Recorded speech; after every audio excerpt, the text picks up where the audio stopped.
Bienvenidos al canal, un espacio donde buscamos pensar bíblicamente. Afirmamos que la doctrina importa y sobre todo, proclamamos el Evangelio. Gracias por acompañarnos. Hoy te invito a escuchar con mucha atención esta enseñanza sobre un tema que nos concierne a todos. ¿Qué sucede después de la muerte? Vamos a explorar lo que la Biblia y la iglesia primitiva enseñaron al respecto. Antes de sumergirnos en la enseñanza bíblica, es importante saber que, históricamente, ha habido tres grandes corrientes de pensamiento dentro del cristianismo sobre este asunto. La primera corriente defiende una conciencia inmediata después de la muerte. Es decir, al morir, el alma sigue consciente en un estado intermedio hasta que ocurra la resurrección final. La segunda corriente es conocida como el sueño del alma. Esta postura sostiene que, al morir, el alma entra en un estado de inconsciencia total, como si estuviera dormida hasta el día de la resurrección. Y la tercera corriente es el aniquilacionismo. Esta enseña que, en el juicio final, las almas de los impíos serán destruidas por completo, dejarán de existir. ¿Cuál de estas posturas adoptó la iglesia cristiana primitiva? Bueno, si leemos a los padres apostólicos y a los apologistas de los siglos II y III, vemos que la gran mayoría abrazó la primera visión, una conciencia real después de la muerte seguida de una resurrección corporal y un juicio final para todos. Ahora, vayamos a lo más importante, a la Escritura. Primero, entendamos el origen de la muerte. La Biblia es muy clara al enseñar que la muerte física entra en la historia humana como una consecuencia directa del pecado. En Génesis capítulo 2 versículo 17, Dios le advierte a Adán: «Mas del árbol de la ciencia del bien y del mal no comerás, porque el día que de él comieres, ciertamente morirás». El apóstol Pablo lo reafirma en Romanos capítulo 5, versículo 2, y por tanto como el pecado entró en el mundo por un hombre, y por el pecado la muerte, así la muerte pasó a todos los hombres, por cuanto todos pecaron. Y la carta a los Hebreos, en el capítulo 9, versículo 25, establece un orden inalterable, y de la manera que está establecido para los hombres que mueran una sola vez, y después de esto el juicio. Fíjate bien en ese orden. Primero la muerte, y luego el juicio. La Biblia no da lugar para ideas como la reencarnación, o múltiples oportunidades después de morir. Es una sola vida, una sola muerte y un juicio. Ahora, la gran pregunta: ¿seguimos conscientes después de morir? ¿Qué nos dice la Biblia? Escuchemos primero a nuestro Señor Jesucristo. En la cruz, mientras moría, uno de los ladrones crucificados a su lado le dijo: «Acuérdate de mí cuando vengas en tu reino». La respuesta de Jesús, en Lucas capítulo 23, versículo 43, es contundente: «En cierto te digo que hoy estarás conmigo en el paraíso». La palabra hoy es determinante. Jesús no le prometió un despertar futuro después de un largo sueño inconsciente, sino una presencia inmediata con él ese mismo día. Ahora veamos la enseñanza de los apóstoles. En la segunda carta a los Corintios capítulo 5, versículos 6 al 8, el apóstol Pablo escribe: «Así que vivimos confiados siempre, y sabiendo que entre tanto que estamos en el cuerpo,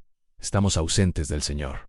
Porque por fe andamos, no por vista. Pero confiamos, y más quisiéramos estar ausentes del cuerpo y presentes al Señor». Para Pablo, estar ausente del cuerpo es estar presente con el Señor. No describe un estado de suspensión o inconsciencia, sino una transición consciente de esta vida a la presencia de Cristo. Más adelante, en su carta a los Filipenses, capítulo 1, versículo 23, Pablo expresa su sentir personal: «Porque de ambas cosas estoy puesto en estrecho, teniendo deseo de partir y estar con Cristo, lo cual es muchísimo mejor». Pensemos en esto por un momento. Si partir significara entrar en un estado de inconsciencia, ¿por qué Pablo lo consideraría muchísimo mejor que seguir viviendo y sirviendo al Señor en la tierra? Claramente, para él, la muerte era una ganancia porque significaba estar conscientemente con Cristo. El libro de Apocalipsis también nos da una visión de este estado intermedio. En el capítulo 6, versículos 9 y 10, el apóstol Juan describe una visión celestial.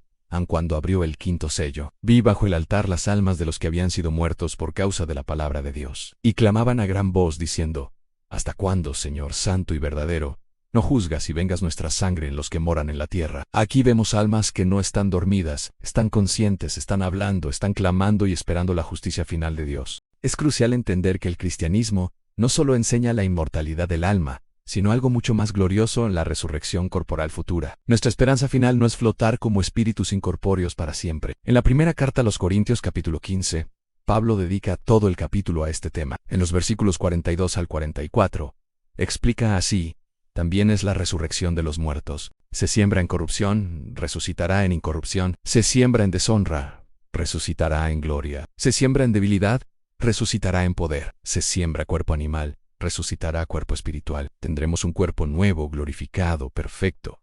adaptado para la eternidad. Jesús mismo lo enseñó en Juan capítulo 5, versículos 28 y 29, no os maravilléis de esto, porque vendrá hora cuando todos los que están en los sepulcros oirán su voz, y los que hicieron lo bueno saldrán a resurrección de vida, mas los que hicieron lo malo a resurrección de condenación. Nota que habla de una resurrección universal. Todos resucitarán, pero con dos destinos muy diferentes. Y esto nos lleva directamente al juicio final. Después de la resurrección, todos compareceremos ante Dios. En el libro de Apocalipsis, en el capítulo 20, versículos 12 al 15, nos da una imagen solemne de este momento. Y vi a los muertos, grandes y pequeños, de pie ante Dios. Y los libros fueron abiertos, y fueron juzgados los muertos por las cosas que estaban escritas en los libros, según sus obras. Y el que no se halló inscrito en el libro de la vida, fue lanzado al lago de fuego. Jesús también habló de esto en Mateo capítulo 25 versículo 46. Al concluir la parábola de las ovejas y los cabritos, añadirán, estos al castigo eterno, y los justos a la vida eterna. Es importante notar que la misma palabra griega, eterno, se usa para describir tanto el castigo como la vida. La duración es paralela. Para reforzar esto, ¿qué enseñaron los primeros líderes de la iglesia después de los apóstoles? ¿Confirmaron esta visión? Absolutamente. Shushino Marshig en el siglo II escribió en su primera apología: en las almas de los piadosos permanecen en un lugar mejor, mientras las injustas y malvadas están en peor lugar, esperando el tiempo del juicio. Ireneo de León, discípulo de Policarpo, quien a su vez fue discípulo del apóstol Juan, escribió en su obra contra las herejías: en las almas van a un lugar asignado por Dios, donde permanecen hasta la resurrección, esperando ese evento. Y Tertuliano, a principios del siglo III, afirmó: las almas son retenidas en el Hades hasta el día del Señor. Como puedes ver, hay una coherencia asombrosa entre la enseñanza de Jesús, los apóstoles y los primeros padres de la Iglesia. No encontramos en los primeros siglos una enseñanza dominante de aniquilación o de inconsciencia absoluta. La visión era clara: hay conciencia después de la muerte, una espera en un estado intermedio, y la esperanza gloriosa de la resurrección y el juicio futuro. Entonces, para concluir, la enseñanza bíblica e histórica clásica afirma lo siguiente: después de la muerte, la conciencia continúa. Existe un estado intermedio donde las almas esperan. Habrá una resurrección corporal universal para justos e injustos. Después de la resurrección, tendrá lugar un juicio final delante de Dios. Y finalmente, habrá un destino eterno y definitivo para cada persona: vida eterna con Dios o separación eterna de Él. En la iglesia primitiva abrazó esta visión porque es la que surge naturalmente del testimonio apostólico y de las palabras de nuestro Señor Jesucristo. La muerte no es el final de nuestra existencia. Es en realidad el inicio de nuestra rendición de cuentas ante nuestro Creador. Y esto nos lleva a la pregunta más importante de todas. La gran pregunta no es solamente qué sucede después de la muerte. La gran pregunta es: ¿estás en Cristo ahora? Porque, como enseña el apóstol Pablo en Romanos capítulo 8 versículo 1, ahora pues, ninguna condenación hay para los que están en Cristo Jesús. La única forma de enfrentar la muerte y el juicio sin temor es estando unido a Cristo por la fe. Si este contenido te ha ayudado a comprender mejor la enseñanza bíblica sobre este tema tan crucial, te invito a suscribirte al canal, a dejar tu me gusta, que no cuesta nada, y a dejar tu comentario con respeto. Comparte este video para que más personas puedan reflexionar sobre estas verdades eternas con fundamento y verdad.